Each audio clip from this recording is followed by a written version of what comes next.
ലൈംഗികാരോപണത്തിന് പിന്നാലെ കോൺഗ്രസിൽ നിന്ന് സസ്പെൻഡ് ചെയ്ത രാഹുൽ മാങ്കൂട്ടത്തിൽ MLA വീണ്ടും പാർട്ടി പരിപാടിയിൽ പങ്കെടുത്തു.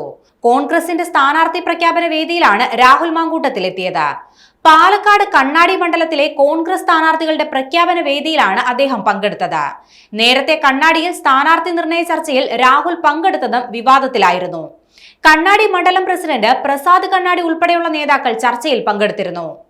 കഴിഞ്ഞ ഓഗസ്റ്റ് 20-നാണ് രാഹുൽ മാങ്കൂട്ടത്തിനെതിരായ ലൈംഗിക ആരോപണവുമായി യുവനടി രംഗത്തെത്തിയത്.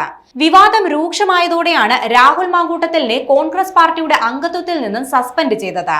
ഇതോടെ രാഹുൽ പാർട്ടി യോഗങ്ങളിൽ നിന്ന് മാറി നിൽക്കണമെന്നായിരുന്നു നേതൃത്വം അറിയിച്ചിരുന്നത്.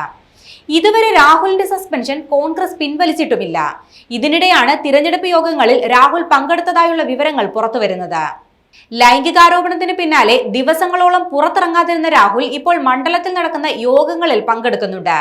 കഴിഞ്ഞ ദിവസം രാഹുൽ മാങ്കൂട്ടത്തിൽ MLAയുടെ സ്മൈൽ ഭവനം എന്ന പദ്ധതിയിൽ നിർമ്മിക്കുന്ന പുതിയ വീടിന്റെ തറക്കല്ലിടൽ ചടങ്ങിൽ നടി അനുശ്രീ എത്തിയതും ശ്രദ്ധേയമായിരുന്നു. സ്മൈൽ ഭവന പദ്ധതിയുടെ ആദ്യത്തെ വീട് ഉദ്ഘാടനം ചെയ്യാൻ നടൻ ആസിഫ് അലി ആയിരുന്നു വന്നത്. അതിനുശേഷം നടൻ സൈജു കുറുപ്പും മുഖ്യ അതിഥിയായി എത്തി. അത് കഴിഞ്ഞ് നടി തൻവീർ റാം ചടങ്ങിൽ പങ്കെടുത്തിരുന്നു. അതിന് പിന്നാലെയാണ് ഇപ്പോൾ അനുശ്രീയും ചടങ്ങിൽ എത്തിയിരിക്കുന്നത്.